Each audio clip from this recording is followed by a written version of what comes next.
እኔ ቤት ሰራተኛ ነኝ። ሸሪዓዊ መብትና ግዴታዎችን ሊኖሩኝ የሚገቡ አደቦች ምን ናቸው የሚል ጥያቄ ነው። ሽርክ ሰራን የሚባለው ቃል ስንሰማ ነው ወይስ ስንናገር ነው ወይስ ደግሞ በተናገሩት ቃል ስናምን ነው?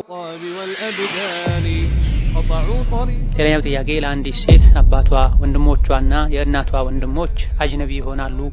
አጠቃላይ ለሷ አጅነቢ የሚሆኑባት ሰዎች እነማን ናቸው? ቴሌዎች የአገልግሎት ከነገደብ የሌላቸው የዳታ ጥቅሎችን ሲገዙ ከተጨማሪ 100% ስጦታ ጋር ይላሉ። ስጦታ የሚሉትን መጠቀም ይቻላል? መበደሩስ ይቻላል? የሚል ጥያቄ። ልጅ አሞብኝ ብዙ አይነት ምርመራ አስደረገን፣ ምንም ውጤት የለም። ሰዎች ሰበቢያ የጃርት ስጋ አብላ አሉኝ። ጥያቄ የጃርት ስጋ መብላት እንዴት ይታያል? አገዳደሉስ? ምንም በማናውቀው መልኩ ገድለው በመኪና ሊልኩልን ከሸሪዓችን አንፃር እንዴት ይታያል? ልጅ ሳለሁ በጣም አጠፋ ነበረ። ከቤትም ከጎረቤትም ከተለያዩ ቦታ ብር ወስጄ አጠፋ ነበር። በሰዓቱ መጥፎ ጓደኞች ነበሩኝ። ከዚህ ወንጀሌ ጋር በሞትስ ብዬ ሳስብ ይጨንቀኛል። 16 ዓመት እስኪሞላኝ በወንጀሉ ቀጥዬበት ነበረ። ከፋራው ምንድነው የሚል ጥያቄ። فاغتنم رحمك الله حياتك النفيسة واحتفظ بأوقاتك العزيزة. الحمد لله والصلاة والسلام على خير خلق الله محمد بن عبد الله وعلى آله وأصحابه ومن والاه. أما بعد በ210 ተማሪዎች ለሚመጡ ጥያቄዎች መልስ የሚሰጥበት ኢዛዱል መዓድ ፈታዋን ዛሬ ከምናያቸው ጥያቄዎች የመጀመሪያው ሽርክ ሰራን የሚባለው ቃል ስንሰማ ነው ወይስ ስንናገር ነው ወይስ ደግሞ በተናገሩት ቃል ስናምን ነው የሚል ጥያቄ ነው። አንድን ሰው ሙሽሪክ የሚያስብለው የሽርክን ቃል መናገር ወይም መተግበር አሊያ ደግሞ የሽርክ ቃል ሲነገር ወይም ሽርክ ሲተገበር አይቶ ወዶ ችግር የለውም ብሎ ማጽደቅ ነው። ሙሽሪክ ሊያስብል ካፍር ሊያስብል የሚችለው የሽርክን የኩፍርን ቃል መስማቱ ብቻ ሙሽሪክና ካፍር አያስብልም። ቢበዛ ይሄን በልብ መጥላት ከቦታው ዞር ማለት ነው የሚጠበቅብን። وقد نزل عليكم في الكتاب أن إذا سمعتم آيات الله يكفر بها ويستهزأ بها فلا تقعدوا معهم حتى يخوضوا في حديث غيره إنكم إذا مثلهم ብሎ አላህ ተባረከ ወተዓላ አላህ ቁርአን አውርዶ ነግሯችኋል። ሰዎች በአላህ አንቀጽ ሲክዱ ሲያላግጡና ሲሳለቁ ካያችሁ ከነሱ ጋር ተቀመጡ። አይብላችሁ በአላህ አንቀጽ ሲክዱ ሲሳለቁ የተቀመጣችሁ እንደሆነ ይሄኔ እናንተም እንደነሱ ናችሁ ብሏል። ኩፍሩን ሽርኩን ወዶ አብሮ መቀመጥ ምንም ችግር የለውም ብሎ ማመን ይህ ሙሽሪክ ካፍር ያስብላል። አሊያ የኩፍርን የሽርክን ቃል የኩፍር የሽርክ ቃል መሆኑን ከማወጋ መናገር ሙሽሪክ ካፍር ያስብላል። ተረፈ ሳይወዱ ሳይፈልጉ መስማቱ ብቻ ሙሽሪክ ካፍር አያስብልም፣ በልብ እስከጠሉ ቦታውን ለቀው ዞር እስካሉ ድረስ። ሌላኛው ጥያቄ ለአንዲት ሴት አባቷ ወንድሞቿና የእናቷ ወንድሞች አጅነቢ ይሆናሉ። አጠቃላይ ለሷ አጅነቢ የሚሆኑባት ሰዎች እነማን ናቸው የሚል ጥያቄ ነው። የአባት ወንድሞችና የእናት ወንድሞች አጅነቢ አይሆኑም። ምክንያቱም አጎቶች ናቸው። የአባት ወንድም አጎት ነው፣ የእናት ወንድም አጎት ነው። ከአባትና እናት ጋር ወንድሞቻቸው በአባትና በእናትም ይገናኙ፣ በአባት ወይም በእናት ብቻ የሚገናኙ የአባት ወንድም አጎት ነው፣ የእናት ወንድም አጎቶች ናቸው። የአባት የጡት ወንድም የእናት የጡት ወንድምም እንዳጎት ይቆጠራሉ። እንደዚሁ ደግሞ የአባትና የእናት አጎቶቻቸው የወላጆቻቸው ወንድምና እህቶችም እንደዚሁ ለአንድ ሰው አጅነቢ አይሆኑም። የራስ አጎትም የወላጆች አጎትም አጅነቢ አይሆንም። የአጎት ልጆች ናቸው አጅነቢ የሚሆኑት። አጅነቢ የማይሆኑ እነማን ናቸው? መቼም እሱን ማግባት የማይቻል አጅነቢ አይሆንም። መቼም እሱን ማግባት የማይቻል አጅነቢ አይሆንም። እሱን ማግባት የሚቻል አጅነቢ ይሆናል። እሱን ማግባት የማይቻል ሁለት አይነት ነው። በጊዜያዊነት ማይቻል አለ። ለምሳሌ የእህት ባል፣ የአክስት ባል። ይሄ ለጊዜው እሱን ማግባት ባይቻልም አጅነቢ ነው። ማግባቱ ማይቻል ሰው አጅነቢ አይሆንም የሚባለው ለዘላለም መቼም ማግባት ማይቻል ሲሆን ነው። አባት፣ የአባት አባት፣ አያቶች ማለት ነው። ወንድም በአባትም በእናትም በኩል ያሉ የወንድም ልጆች የልጅ ልጆቻቸውም ጭምር እንደዚሁ የአንዲት ሴት ልጆቿ፣ የልጅ ልጆቿ፣ የጡት ወንድሞች እህቶች፣ የጡት አባት አባቱ፣ የጡት ወንድም ልጆች፣ የባል አባቱ አያቱ ከዛም በላይ ቢኖሩ ወላጆቹ እስከሆኑ ድረስ የባል ልጆች፣ የልጅ ልጆች ከዛም በታች ካሉ አጅነቢ አይሆን። እንደዚሁ ለወንድ ልጅ የሚስቱ እናት፣ የእናቷ እናት፣ ሚስቱ ከሌላ ወንድ የወለደቻቸው ልጆች ካሉ አጅነቢዮች አይሆኑም። ኢዘን ወላጆች አጅነቢ አይደሉም። የወላጅ ወላጅም እስከ ላይ በህይወት ካሉ ልጅ አጅነቢ አይደለም። የልጅ ልጅም ወንድሞች አጅነቢ አይደሉም። የወንድም ልጆችም የልጅ ልጆችም እስከ መጨረሻው ቢሄዱ አጅነቢዎች አይደሉም። በጡት የተዛመዱት እናትን ጡት የተባ የአንዲትን ሴት የእናቷን ጡት የተባ በመስፈርቱ 5 ጊዜና ከዛ በላይ እድሜው ከ2 ዓመት በታች ሆኖ የተባ እሱ ልጆችና የልጅ ልጆቹ አጅነቢዎች አይሆኑም። በአማችነት ምክንያት ሊመጣ የሚችል አጅነቢ ያለመሆን በባል የባል አባትና የባልን አባት ወላጆቹን አያቶቹንም ጭምር እና ልጆቹን የልጅ ልጆቹን የሚያካትትም። ከዛ ውጭ ያሉ የአጎት ልጆች፣ የአክስት ልጆች፣ የባል ወንድሞች፣ የባል አጎቶች፣ የባል የወንድምና የአጎት ልጆች አጅነቢዎች ናቸው። ወከዛሊክ የአንዲት ሴት የእናቷ ባል አጅነቢ አይሆንባትም። የእናቷ ባል ከሌላ ሴት የሚወልዳቸው ልጆች ለሷ አጅነቢዎች ናቸው። ከእናቷ የሚወልዳቸው ናቸው አጅነቢ ማይሆኑት ቢያንስ በእናት በኩል እህት ወንድም ስለሚሆኑ። በዚህ ዙሪያ ካሁን ቀደም እነሱን ማግባት የማይቻል ሰዎች የሚል አይነት ርዕስ ያለው ትምህርት የድምጽ ማብራሪያ በስፋት ይህን ነገር የሚዘረዝር ተለቋልና እሱን ለበለጠ መረጃ እሱን ፈልጎ ማድመጥ ነው። ሌላኛው ጥያቄ ሰፈራችን ላይ ያለው መስጂድ አወል ሶፍ ሚንበሩ ይቆርጠዋል፣ ሁለተኛ ሶፍ የመስጂዱ ምሰሶ ይቆርጠዋል። አንዳንድ ሰዎች አንደኛና ሁለተኛ ሶፍ ላይ የተቆረጠ ነው እያሉ መስገድ አይፈልጉም። ሶስተኛ ሶፍ ስላልተቆረጠ እሱ ጋር ነው የሚቆሙት። የተቆረጡት አንደኛና ሁለተኛ ሶፍ በአጅር ይበልጣል ወይስ ሶስተኛ ሶፍ ያልተቆረጠው በአጅር ይበልጣል የሚል ጥያቄ። ነቢያችን ሰለላሁ ዐለይሂ ወሰለም የፊት ሶፍ እንድንሞላ እንድናሟላ ከኢማሙ ቅርብ እንድንሆን ነግረውና የመጀመሪያ አካባቢ ሶፎች ላይ መላኢካ ሶላዋት እንደሚያወርድ ልዩ ትሩፋት እንዳለው ነግረውና የመጀመሪያ ሶፍ የሚባለው ፉቃሃዎች ዘንድ ከኢማሙ ቀጥሎ ያለው ነው። ሙሉ ሶፍ የሚሆን የመስጂዱ አቀማመጥ ሙሉ 4 ማዕዘን ባለመሆኑ የፊተኛው አጭር የሚሆን በሚንበርም የሚቆረጥ ይሁን አወል ሶፍ የሚባለው ከኢማሙ ቅርብ ያለው ነው። የተለያዩ የሐንበልያ የሻፊዕያ ፉቃሃዎች ሚንበር ሶፍን እንደማያቋርጥ ተናግረዋል። ሚንበር የሶላተል ጁሙዓ አካል ነው። መደበኛ ቦታው መስጂድ ሶፍ አልአወል ኢማሙ ወደ ቂብላ ሲቆም በቀኙ በኩል ነው። በተለይ በድሮ ዘመን ያሉ ሚንበሮች መወጣጫ ደረጃቸው በውጭ በኩል በፊት ለፊት ነው። 1-3 ደረጃዎች ሊኖሩት ይችላሉ። ስለዚህ ሚንበር ቦታው እዛ ቦታ ላይ ስለሆነ ልክ እንደ አንድ ሰው ነው የሚቆጠረው፣ ሰው እንዳለበት ነው የሚቆጠረው ብለዋልና በሚንበር ምክንያት ክፍተት መኖሩ ሶፉ የተቆረጠ ነው አያስብልም። የፊተኛው አንደኛ ወይም ሁለተኛ ሶፍ ሳይሞላ ሁለተኛ ወይም ሶስተኛው ላይ መቆም የሱና ተቃራኒ። ሱናው የፊት ሶፎችን የሞሉ መሄድ። በመሰረቱ በመሰሶች መሃል መስገድ የተጠላ ነው። አስገዳጅ ሁኔታ ካለ ጁሙዓ ቀን፣ ዒድ ቀን፣ ሰጋጅ የሚበዛበት ቀን ላይ በዛ መሃል ለመቆም ከተገደዱ ችግር የለውም፣ ከረሃው ይቀራል። የዚህ ችግር መፍትሄ ከመሰረቱ ጀምሮ መስጂዶችን ሲሰሩ መሰሶች በየመሃሉ እንዳይበዙ በተቻለው ያክል ሙያዊ መፍትሄዎች ተጠቅሞ መሰሶችን መቀነስ፣ ማብዛቱ ካስፈለገም ሶፍን በማያቋርጡ መልኩ መሰሶችን ማቆም ይገባል። ከመጀመሪያ ይሄ ችግር ካልተፈታ ሰጋጆች፣ የመስጂድ አስተዳደሮች፣ ኢማሞች በመሰሶች መሃል ሰዎች እንዳይቆሙ ማድረግ። አንደኛው ሶፍ ከኢማሙ ኋላ ያለው ይሆናል፣ ሚንበር አያቋርጥም ብለናል።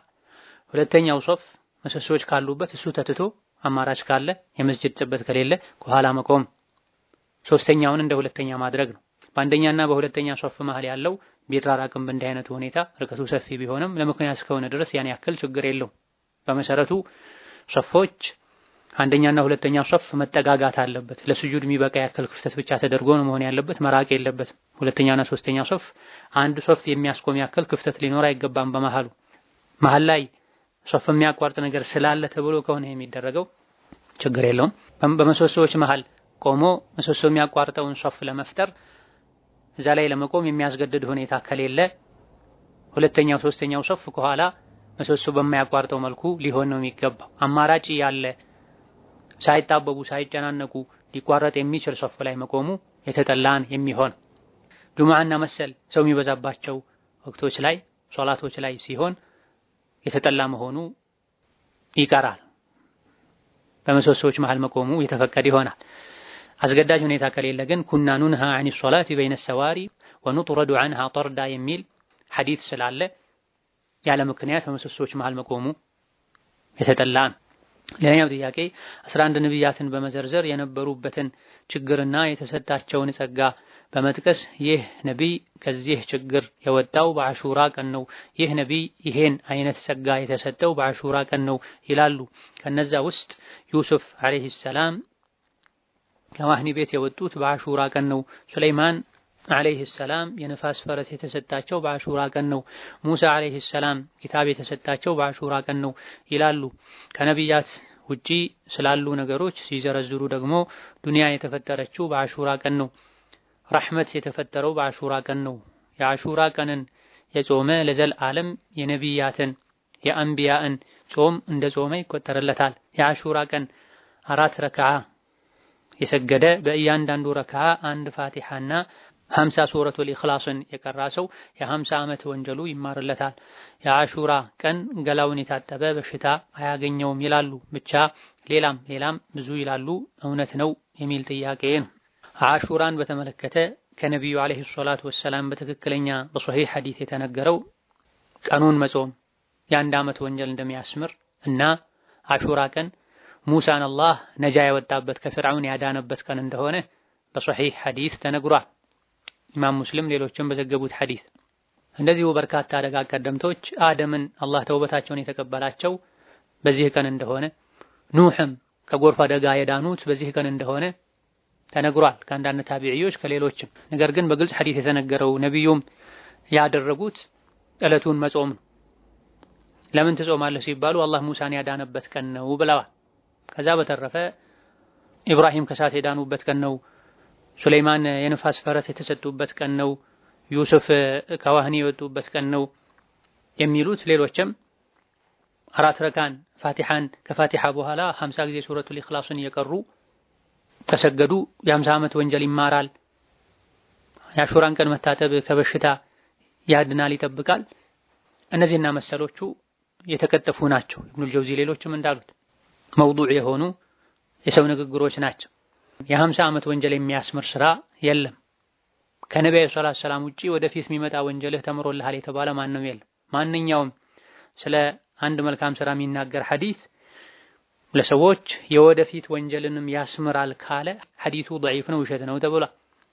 ያለፈውንም የሚመጣውንም ወንጀልህን አላህ ምሮልሃል የተባሉት ነቢ ናቸው። አላህ ምሮሃል የተባሉት ነቢ ናቸው።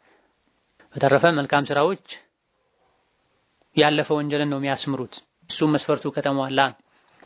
ስለዚህ የሚባልን ሁሉ ልንሰማ ልናምን አይገባም። በተለይ አሁን ላይ ባለንበት ሰዎች የዲን ዕውቀትን መዳፈር ባበዙበት ያልተጣሩ ነገሮችን በሶሻል ሚዲያ የሚያሰራጩ ሰዎች ዲንን ሰዎች መጫወቻና መለማመጃ ያደረጉበት ዘመን ላይ ሲሆን ይበልጥ መጠንቀቅ ያስፈልጋል።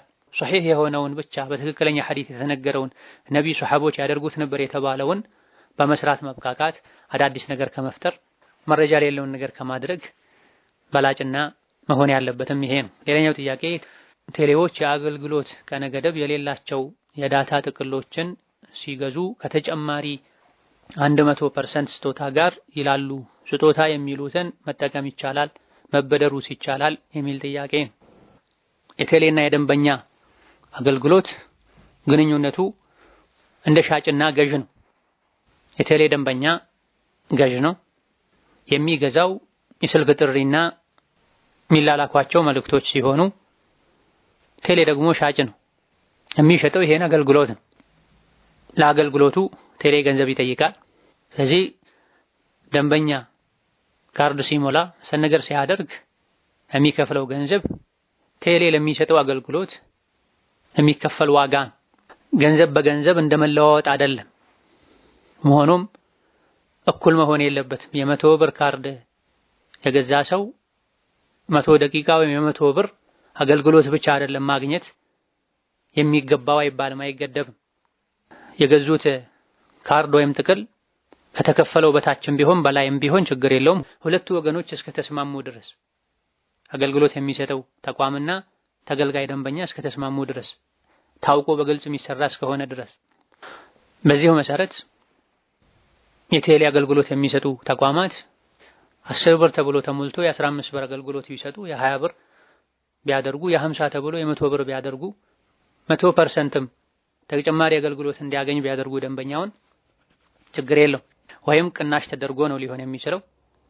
አሊያ ደግሞ እንደ ስጦታ ተደርጎ ሊሆን የሚችለው ደንበኛውን ለማበረታታት የበለጠ እንዲገዛ ለማድረግ ምንም እንኳን ይሄ በተወሰነ መልኩ ቁማር ነው፣ ከሌሎች ካምፓኒዎች ጋር በመወዳደር ሰዎች ወደ እነሱ እንዲመጡ የሚያደርግ ነው ሊሉ የሚችሉ ቢኖሩም ሰዎችን ማታለል ማስገደድ እስከሌለበት ድረስ ቅናሽ ተብሎ የሚሆን ስጦታ ተብሎ የሆነ ጊዜ ላይ እንደ እድል ብለው ከሰዎች ተጨማሪ ክፍያ እየተቀበሉ ከዛ ክፍያ ተመልሶ በሚገኝ ጥቅም የተፈጠረ እድል እስካልሆነ ድረስ በራሳቸው ጊዜ ከራሳቸው የሚያደርጉት እስከሆነ ድረስ ችግር የለው። ሌላኛው ጥያቄ እኔ የቤት ሰራተኛ ነኝ፣ ሸሪዓዊ መብትና ግዴታዎቼን ሊኖሩኝ የሚገቡ አደቦች ምን ናቸው የሚል ጥያቄ። ስራ ሲቀጠሩ የተስማሙበትን ውል ጠብቆ መስራት፣ አማናን መጠበቅ፣ ግዴታን በአግባቡ መወጣት፣ አላህ ያየኛል ብሎ ጥንቃቄ ማድረግ የተኛውም ሰራተኛ ኃላፊነት። በውል አልያ ደግሞ በሚሰሩት ስራውን በሚሰሩበት አካባቢ ዑርፍና ልማድ መሰረት አንድ ሰራተኛ ይሄን ማድረግ አለበት፣ ከዚህ መታቀብ አለበት የሚባል ዑርፍ ልማድ ካለ ያ ከሸሪዓ ጋር የሚጋጭ ካልሆነ ያን ማድረግ። በተጨማሪ ደግሞ በግልጽ የተጻፈ ውል ካለ ያን የተስማሙበትን ውል ሸሪዓን የጠበቀ ከዲን ጋር የሚጋጭ እስካልሆነ ድረስ ያን መፈጸም። ከአሰሪዎች ጋር በሚኖር ግንኙነት ለንብረታቸው ጥንቃቄ ማድረግ፣ በግዴለሽነት ንብረት አለማበላሸት።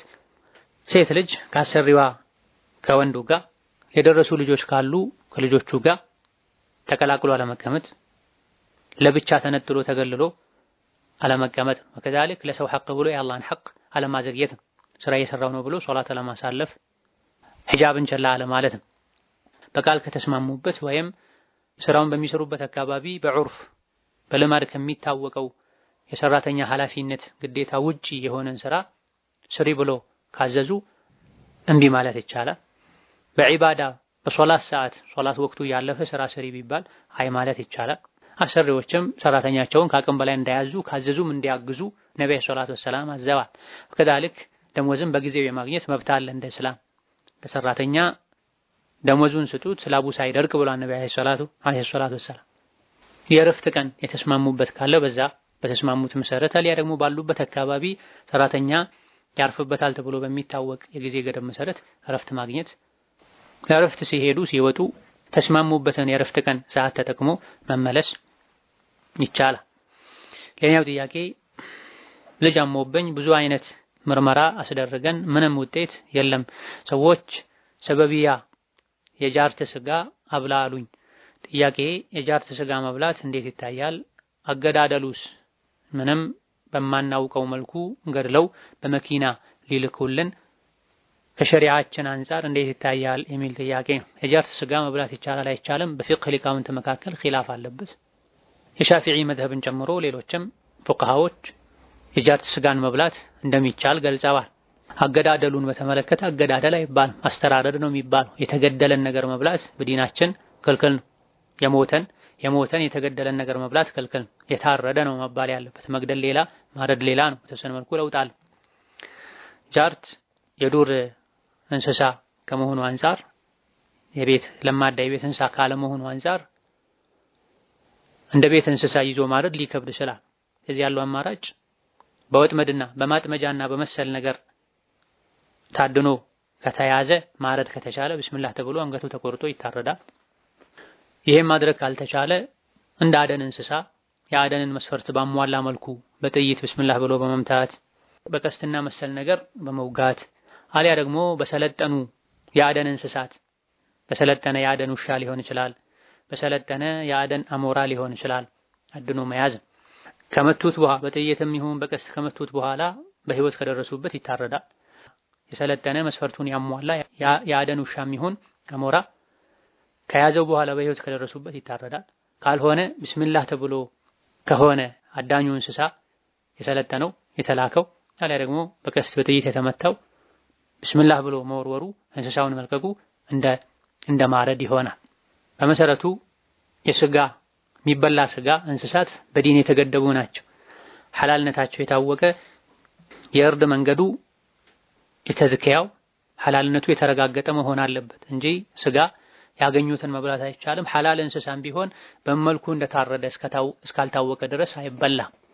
በአደን እንኳ መልኩ ያሳደዱት በአዳኝ እጅ ከተወጋ በኋላ አሊያ ደግሞ በሰለጠኑ የአደን እንስሳት ከተነከሰ ከተያዘ በኋላ አምልጦ ያሳደዱት ገደል ውስጥ ገብቶ ሞቶ ቢገኝ አሊያ ደግሞ ውሃ ውስጥ ገብቶ ሞቶ ቢገኝ ይሄ መብላት አይቻልም። የሞተው ለአደን በተወረወረው መውጊያ መሳሪያ አሊያ ደግሞ የተለቀቀው እንስሳ ነው ወይስ ጉድጓድ ውስጥ በመታፈኑ ውሃ ውስጥ በመታፈኑ ነው የሞተው? ይሄ ካልተረጋገጠ አይበላም ተብሏልና በምን መልኩ እንደሞተ እስካልተረጋገጠ ድረስ አይበላም። የሚታወቀው ቀላል መንገድ በማጥመጃ መሰል ነገር ይዞ እሾሁን እንዲረጭ እሾህ እንዲነቀል ከተደረገ በኋላ አሊያ ደግሞ ማፈን በሚቻልበት መልኩ አፍኖ በማረድ አሊያ ደግሞ መስፈርቱን ባሟላ መልኩ አድኖ በአደን መንገድ ተዝኪያ ተደርጎ ሐላል ተደርጎ መጠቀም። ሌላኛው ጥያቄ ልጅ ሳለሁ በጣም አጠፋ ነበረ። ከቤትም ከጎረቤትም ከተለያዩ ቦታ ብር ወስጄ አጠፋ ነበር። በሰዓቱ መጥፎ ጓደኞች ነበሩኝ። ከዚህ ወንጀሌ ጋር በሞትስ ብዬ ሳስብ ይጨንቀኛል። 16 ዓመት እስኪሞላኝ በወንጀሉ ቀጥዬበት ነበረ። ከፋራው ምንድነው የሚል ጥያቄ። በመጀመሪያ ደረጃ ከልብ መቶበት ነው። ባለፈው መጸጸት ነው። ሁለተኛ አላደርግም ብሎ ለአላህ ቃል መግባት ነው። ከእንዲህ አይነት ድርጊት መታቀም ሙሉ በሙሉ መራቅም። ከዛ በኋላ በትክክል ገንዘብ እንደወሰዱበት የሚታወቅ ሰው ካለ የወሰዱትን ገንዘብ መጠኑንም በትክክል ካወቁ ያን ቆጥሮ መመለስም። እንደወሰዱበት ካወቁ ቁጥሩን ካላወቁ ቢበዛ ከሷ ይሄን ያክል ነው የወሰድኩት ብሎ መመለስም። ከተቻለ ቀጥታ ነግሮ ይቅርታ ብሎ መመለስ ነው። ይሄን ማድረጉ የከፋ የባሰ ችግር የሚያመጣ ከሆነ በምንም መልኩ ከሱ እጅ እንዲደርስ ማድረግ። በትክክል ከማን እንደወሰዱ የሚያውቁት ከሌለ ወይም የተወሰነውን የሚያውቁ ሌላኛው የማያውቁ ከሆነ የሚያውቁትን መመለስ፣ ለማያውቁት ተውበት ማድረግና ቢበዛ ከሰው ባለፈው በተበላሸ ህይወቴ ይሄን ያክል ወስጃለሁ የሚሉትን አውጥቶ አጅሩ ለባለቤቱ እንዲሆን ብሎ ሰደቃ መስጠት። ከዛ በኋላ እንደ አቅም ተጨማሪ ሱና ሰደቃዎችን ማብዛት፣ አላህን ደጋግሞ ምህረት መጠየቅ፣ በቀሪ ህይወት ጸባይን ስራን ማስተካከል፣ ዲን ላይ መጠንከር። ሌላኛው ጥያቄ ዘምዘም ውሃ ለተጠጣለት ሁሉ ፈውስ እንደሆነ አውቃለሁ፣ ግን መስጂድ አንድ ሙሐደራ ላይ ሱራ ያሲን ለተቀራበት ዘምዘም ውሃ ለተጠጣበት ሁሉ ፈውስ ነው ብሎ ሲያስተምር ሰማሁ፣ ቢያብራሩልኝ የሚል። ዘምዘም ለተጠጣለት ዓላማ ይሆናል። ይሄ በትክክለኛ ሐዲስ ተነግሯል። ጥያቄውም ላይ እንደተገለጸው ያሲን ለተቀራለት ነው የሚለው ሐዲስ አይደለም፣ በሰዎች አፍ የተለመደ ነው። እንደዚህ አይነት መሰረት ያለው ሐዲስ እንደሌለ አልኢማሙ ሰኻዊ ሌሎችም ገልጸዋል። ስለዚህ የመጀመሪያው ትክክል ነው። ዘምዘም ለተጠጣለት ዓላማ ይሆናል። በጥሩ ንያ ከተጠጣ ማኒዕ ከሌለ መስፈርቱ ከተሟላ። ያሲን ግን ለተቀራለት ነው የሚል ጭራሽ የነቢ ሐዲስም የለም፣ ሷሂህም ይሁን ضعيف። ሌላኛው ጥያቄ አንድ ሰው አንድን ስራ ሲሰራ እውነተኛ ንያ እንዳለው ወይም ለአላህ ብሎ እንደሰራው ማረጋገጫው ምንድነው? ልክ አንድን ኸይር ስራ ገና ለመስራት ሲያስብ አእምሮው ላይ ሰዎች ከዛ በኋላ እንደሚያመሰግኑት ወይም ሊወዱት እንደሚችሉ ሊያስብ ይችላል። ግን መጀመሪያ ለመስራት ሲነሳሳ ከአላህ አጅር ለማግኘትና ለመቃረብ ነው። ግን ገና ስራውን ሳይሰራ ሐሳብ ላይ እያለ ማለት ነው። ለዚህ ብሎ ስራውን መተው እንዴት ይታያል? ማለትም ከሰራው በኋላ የሚመጡ ጥሩ ነገሮችን አለማሰብ ይቻላል ወይ?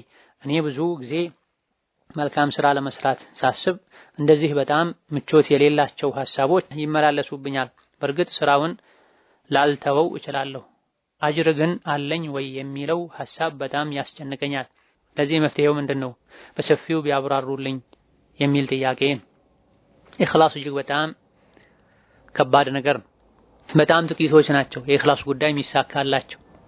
መልካም ስራ ሰሪዎች ጥቂት ናቸው። ከመልካም ሰሪዎች ውስጥ ደግሞ ኢኽላስ ያለውን ስራ የሚሰሩ በጣም ጥቂቶች ናቸው። ለዚህም ነው ጥቂቶች ናቸው ትክክለኛ የአላህ ባሮች፣ ሻኪሮች፣ ሙኽሊሶች የተባሉ። ለሰው ብሎ መልካም ስራን መስራት ሽርክ ይባላል። ለሰው ብሎም ደግሞ መልካም ስራን መስራት ሪያ ይባላል። ሰዎችን መርሳት አለብን። መልካም ስራ ስንሰራ ፊት ለፊታችን ማየት ያለብን ማሰብ ያለብን አላህን ብቻ ነው። ሰውም ይሁን እንስሳ ከመልካም ስራ ምንዳ አንፃር እኩል ሊሆን ይገባል። ልባችን ውስጥ አጠገቤ አንድ ሰው ሶላት ሲሰግድ፣ ቁርአን ሲቀራ፣ ሰደቃ ሲሰጥ አንድ ዶሮ አጠገቡ ቢኖር ወይም ላም ወይም ፍየል አጠገቡ ቢኖር ምንድነው ለሱ የሚሰማው ስሜት? አጅር ከመስጠት አንፃር ከመቅጣት አንፃር የሰው ልጅ ልቡ መንጠልጠል ያለበት አላህ ላይ ብቻ ነው። አጠገባችን እንስሳት ሲኖሩ መልካም ስራ ከመስራት አንፃር ምንም አይነት ለልባችን ለውጥ እንደማይሰጠው ሁሉ አጠገባችን ሰው ሲኖር እንደዛ ሰውን ቸል ልንል ይገባል። ሰው ነው፣ እንደኛ ደካማ ነው። ጉዳዩ ሁሉ ያለው አላህ ዘንድ ነው። ስለዚህ መልካም ስራ ስንሰራ በልባችን ማሰብ ያለብን አላህን ብቻ ነው። ኢኽላስ የሚባለውም ይሄ ነው። ስለዚህ ለሰው ብለን መልካም ስራ ልንሰራም አይገባም፣ ለሰው ብለን ልንተውም አይገባም። ስራውን ሲጀምር ለሰው ብሎ መስራት ሽርክ ነው። እየሰሩት ሰው እንዲያይልኝ ብሎ ሞቅ ማድረግ፣ መጨመር፣ ማስረዘም፣ ማሳመር ሪያ ነው፣ አሁንም ሽርክ ነው። ስራውን ለአላህ ብሎ ከመስራት ጋር እየሰሩት ሳለ መጥፎ ለአላህ ብለው ከጀመሩት በኋላ ሰው ያየኛል፣ ያይልኛል፣ ያደንቀኛል የሚል ስሜት ከመጣ ይሄን ወደው ከተቀበሉት በዛው ስሜት ከቀጠሉ አሁንም ሽርክ ነው፣ ሪያ ነው። ይሄን መጥፎ ስሜት ካስወገዱ ለማስወገድ ከታገሉ ከጠሉት ጉዳት አይኖረውም። መልካም ስራን ሰርተው ከጨረሱ በኋላ ሰዎች ስለ ሰሪው መልካምነት ማውራት ይሄ ምንም አይጎዳም። የሙእሚን የፈጠነ ጀዛው ነው። እዚህ ዱንያ ላይ አላህ የከፈለው ጀዛው ነው በመልካም ስራው ሰዎች ማወደሳቸው ተብሏል። መልካም ስራን ሲሰሩ ሊጀምሩ ሲሉ ገና ይሄን ስሰራው ሰዎች ያወድሱኛል ማለቱ ከአሁን ቀደም በሰራው ስራ ስለተወደሰ ከሆነ ይሄን ያለው ያሰበው ስራው ላይ የሚያሳድረው ተጽዕኖ የለም። ይሄንም ጭምር ታሳቢ አድርጎ መልካሙን ስራ እስካልሰራ ድረስ እኔ ስራ የምሰራው ለአላህ ብዬ ነው። ለአላህ ብዬ በምሰራው ስራ ሙእሚኖች ሊደሰቱ ይችላሉ፣ ሙእሚን ያልሆኑ ሊከፉ ይችላሉ። እኔ ግን ስራዬ ዞሮ ዞሮ ለአላህ ነው ካለ የሚሰራው ስራ ላይ ከማነሳሳት አንፃር ወደ ኋላ ከመጎተት አንፃር የሚፈጥረው ተጽዕኖ እስከሌለ ድረስ ያን አስበው ኋላ ላይ እኮ ሰዎች ያደንቁኛል ብሎ መልካም ስራን መተው አይገባም። ይሄ ሸይጣን ወስዋስን ሸይጣን ከቻለ ሰዎችን ስራቸውን መልካሙን ስራ ለሰው ብለው እንዲሰሩ ያደርጋቸዋል። ይሄን ማድረግ ካልቻለ ደግሞ ይሄን ስራ ከሰራኸው በኋላ ሰው ስለሚያደንቅህ ሰው ስለሚያየህ ስራ ይበላሽብሃል ተወው ያስባለ ወይም ስራን ሙሉ በሙሉ እንድናቆም አልያ ደግሞ በስጋት ሆነን ስራችን እንዲቀንስ ጥረት ያደርጋል። ስለዚህ ከእንዲህ አይነት ስሜት መውጣት ስራዬን ለአላህ ብዬ ነው የምሰራው ሰዎች የራሳቸው ጉዳይ ማለት ያስፈልጋል። የኢኽላስ መኖር ምልክት ብዙ ነው። ደጋግ ቀደምቶች ከተናገሩት ከቁርአን ከሐዲስ ከምንረዳው መልካም ስራ ላይ ኢኽላስ የመኖር አንዱ ምልክት መልካሙን ስራ ስንሰራም ይሁን ከሰራም በኋላ ሰዎች ቢያደንቁንም ቢያጣጥሉንም ምንም አይነት ለውጥ አለመኖሩ ልባችን ውስጥ የኢኽላስ መኖር ምልክት። ጥሩ ሰው ነህ፣ መጥፎ ሰው ነህ፣ ጎበዝ ነው፣ ብዙ መልካም ስራ ይሰራል፣ አይሰራም፣ ይሄን ስራ የሰራው ለገሌ ብሎ ነው ለእንዲህ ብሎ ነው እያሉ አስተያየት መስጠታቸው ማድነቃቸውም መንቀፋቸውም ለውጥ ከሌለው አንድ ከሆነ ኢኽላስ የመኖር ምልክት ነው። ሁሌም ለስራ መነቃቃት ኢኽላስ የመኖር ምልክት ነው። ከሰው ጋር ሲሆኑ መነቃቃት፣ ለብቻ ሲሆኑ መዳከም፣ ሰው ያየ ከሆነ አሳምሮ መስራት፣ ሰው ካላየ አበላሽቶ መስራት ኢኽላስ ያለ መኖር ምልክት ነው። ሁሌም ለስራ ተነሳሽ መሆን፣ ፍላጎት መኖር፣ ስራን በፍቅር ስራን በጉጉትና በፍላጎት መስራት የኢኽላስ መኖር ምልክት ነው። በተቻለን ያክል መልካም ስራን መደበቅ የሚቻለውን የደበቁ መስራት፣ ሱና የሆነውን ሱና ጾምን መደበቅ፣ ሱና ሰደቃን መደበቅ፣ ሱና ሐጅና ዑምራን መደበቅ የኢኽላስ መኖር ምልክት ነው። ፈርድ የሆኑ በጋራ የሚሰሩ ዒባዳዎችን መደበቅ አይቻልም። ፈርድ ሶላትን፣ ጁምዓ ሶላትን፣ ጀማዓ ሶላትን መደበቅ አይቻልም። ፈርድ የሆነውን ግዴታ የሆነውን ዘካ መደበቅ አይገባም። ስለዚህ መደበቅ የሚቻለውን ያክል መልካም ስራ የደበቁ ማድረግ፣ ሱና ጾም መጾምን መደበቅ፣ ሱና ሰደቃን ደብቆ መስጠት የኢኽላስ መኖር ምልክት ነው። የሰሩትን ስራ በጉራ መልኩ አለመናገር የኢኽላስ መኖር ምልክት ነው። ሰዎችን ለማነሳሳት ከሆነና የሪያ በሽታ አያጠቃኝም ካሉ የሰሩትን መልካም ስራ ቢናገሩ ችግር አይኖረውም። ሰዎችን ለማስተማር የአላህን ጸጋ ለመንገር እንዲህም ይቻላል እንዲህ ብለው ሰዎች እንዲነሳሱ ለማድረግ ከሆነ ነገር ግን ራስን ከፍ ለማድረግ ለጉራ ከሆነ የሪያ ምልክት ይሆናል። ሁሌ ሪያን መፍራት መጠንቀቅ፣ ስራዬ ሊበላሽ ይችላል ያሉ መዝጋት የኢኽላስ ምልክት ነው። በሰሩ ስራ መደነቅና እኔ እንዲሰራለሁ ሌሎች አይሰሩም፣ እኔ ካንተ እሻላለሁ ካንቺ እሻላለሁ ማለት የኢኽላስ አለመኖር ምልክት። ነስአሉላህ የርዙቀና አልኢኽላስ ወልቀቡል ኢነሁ ዐላ ኩሊ ሸይኢን ቀዲር። ሌላኛው ጥያቄ አንድ ድርጅት ውስጥ የግዢ ክፍል ውስጥ ነበረ የምሰራው። ስራዬ ከግዢ ጋር የተያያዘ ስለሆነ ከሌሎች ብዙ ድርጅቶች ጋር መግዛት የሚፈልገውን ነገር ለመግዛት እገናኛለሁ። ድርጅቶቹን አወዳድረን ከተመረጠው ድርጅት ጋር ግዢ እናደርጋለን። ድርጅቶቹ የስራውን እድል ስላመጣሁላቸው የምሰራበት ድርጅት በማያውቅበት ሁኔታ እንደ ኮሚሽን የተወሰነ ብር እናስብልህ ይሉኛል። እኔ ደግሞ ወርሃዊ ደሞዝ የምቀበለው ለዚህም ስራዬ ጭምር ስለሆነ ብሩ ሐራም ይሆንብኛል ብዬ ሁሌም አልስማማም። በጥቅሉ የቀጠረኝ ድርጅት በማያውቅበት ሁኔታ በግዢ ፕሮሰስ ላይ የሚገኝ ጥቅም ብር ለኔ ይፈቀድልኛል አይፈቀድም? በሸሪዓ ሪሽዋ ግቦ የሚባለው ሙስና የሚባለው ይሄ ራሱ ቤትህ ብትቀመጥ ይሄ ብር ይሄ ኮሚሽን አይመጣ። በተመደብከበት በወሰድከው ኃላፊነት እንቅስቃሴ ላይ ያለህ አስተያየት እንድታደርግላቸው ከሌሎች እንድታስቀድማቸው ብለው ስለሆነ የሚሰጡት ሪሽዋ ግቦ የሚባለው ይሄ ራሱ ነው፣ አይፈቀድም። ሌላኛው ጥያቄ ምስቴ በእስላማዊ የሸሪዓ ህግና መመሪያ መሰረት ከ5 ዓመት በፊት በኒካህ የተጋባን ሲሆን ከ3 ወር በፊት በተፈጠረ ጊዜያዊ ጠብና አለመግባባት በራሷ ፈቃድና በቤተሰብ ግፊት ቤቷን ጥላ ከሄደች በኋላ ከሳምንት በመደበኛ ፍርድ ቤት ይፍታኝ ስትል ከሳኛለች። ስለሆነም በሸሪዓ ህግ መሰረት የተፈጸመን ጋብቻ በመደበኛ ፍርድ ቤት ሙስሊም ባልሆነ ዳኛ በሚሰጥ የፍቺ ውሳኔ ኒካህን ማውረድ ይቻላል ወይ? ኢስላምስ እንደ ትክክለኛ ፍቺ ጠላቅ ይቆጥረዋል ወይ? በጉዳዩ ላይ በኢንተርኔት ዳሰሳ በርካታ የውጭ ሀገር ዑለሞች ከላይ የጠቀሱትን የፍቺ አይነት በእስላም ህጋዊነትም ሆነ ተቀባይነት የሌለው ስለመሆኑ የሰጡትን ፈትዋዎች በመመልከቴ ነው። ስለሆነም የሀገራችንን ተጨባጭ ሁኔታ በማስገባት እንድትመልሱልኝ እጠይቃለሁ። አላህ ምንዳችሁን ይክፈላችሁ የሚል ጥያቄ። ፍቺ ያለው ባል እጅ ላይ ነው። ባል ያለ በቂ ምክንያት አልፈታም ካለ ወይም ካልተገኘ መደረግ ያለበት ሁሉ ተደርጎ ጉዳዩ ወደ ሸሪዓ ፍርድ ቤት ተካሄዶ ባልን ወክሎ ኒካህ የሚያወርደው ህጋዊ እውቅና ያለው የሸሪዓ ፍርድ ቤት ዳኛ። ሙስሊም ያልሆነ ዳኛ ሙስሊም ላይ ኒካህ የማውረድ ኒካህ የማሰር ስልጣን የለው። ላ ዊላየተ ሊካፊሪን ዐላ ሙስሊም ተብሏል። ሙስሊም ካፍር ላይ እንደዚህ አይነት ነገር ላይ ስልጣን የለው። ሙስሊም ካፍር ላይ ስልጣን የለው። ካፍር ሙስሊም ላይ ስልጣን የለው። ነገር ግን እንደ ሀገራችን ባሉ ሁኔታዎች አንዲት ሙስሊም ሴት መደበኛ ወይም ሰዋዊ በሆነ ምድራዊ በሆነ ፍርድ ቤት ጉዳዩን አቅርባ ሙስሊም ያልሆነ ዳኛ ሸሪዓዊ ባልሆነ ህግ ጉዳዩን አይቶላት ባልን አስጠርቶ ፍታ ብሎ አዞ ባል እሺ ብሎ ተቀብሎ በጉዳዩ አምኖ ከፈታ ወይም ወረቀት ተጽፎ ተሰጥቶት አንብቦት ከፈረመ ሙስሊም ያልሆነው ዳኛ ጉዳዩን አይቶ ምክር ሰጠው ወይም አዘዘው መመሪያ ሰጠው። እሱ ግን አምኖ እሺ ብሎ ፈረመ ወይም የፍቺ ቃል ተናገረ። ይሄኔ ባል ፈታ ነው የሚባል። ነገር ግን ባል ሳያምንበት አስገድደው ፈትቻለሁ ቢል ወይም ደግሞ ቢፈርም አሊያ ደግሞ ባል ሳይገኝ ሙስሊም ያልሆነ ዳኛ አሊያ ደግሞ ከሸሪዓ ፍርድ ቤት ውጪ ያሉ ምድራዊ ሰዋዊ ፍርድ ቤቶች ላይ ህጎች ላይ ካፍር ኒካሁን አውርጃለሁ ቢል ኒካሁ አይወርድም። ባልም ፖሊስ አስገድዶ ተውርጃለሁ ቢል ኒካሁ አይወርድም። በሸሪዓው መሰረት በሽምግልና ተካሂዶ መፍታት ሸሪዓውን በጠበቀ መልኩ መፈታት ባለበት መንገድ ነው ሴት ልጅ ልትፈታ የሚገባው። ኢንተርኔት ላይ ፈትዋ ማግኘትን በተመለከተ ከፍተኛ ጥንቃቄ ያስፈልገዋል። ታዋቂ ከሆኑ ዑለሞች ትክክለኛ ኢንተርኔት አድራሻ ዌብሳይት ካልሆነ በስተቀር ኢንተርኔት ላይ ገብቶ ሰርች አድርጎ ፈትዋ አገኘሁ አይባልም።